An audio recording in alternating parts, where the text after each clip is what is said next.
Maithili express की शानदार प्रस्तुति।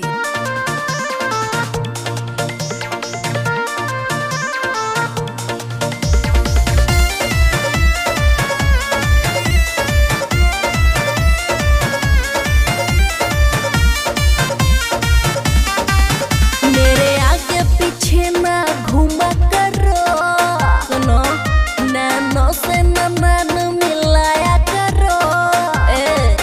मेरे आगे पीछे ना घूमा करो, समझे? नैनो से नैन मिलाया करो। बात सुन लो खोल के कान, अपना बंदी पर दो ध्यान। एक जैसा है वो समान, अपना बंदी पर दो ध्यान। एक जैसा है वो समान, समझे?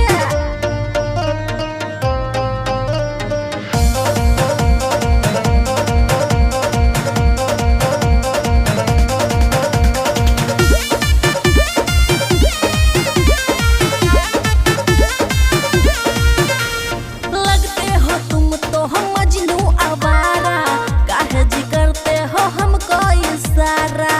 ऐसे मत देखिए ना, नजर लग जाएगा। और लगते हो तुम तो हम मजनू आवारा, काहे जी करते हो हमको इशारा। टूट जाएगा अरमान, अपना बंदी पर दो ध्यान। एक जैसा है वो समान, अपना बंदी पर दो ध्यान। एक जैसा है वो समान, समझे?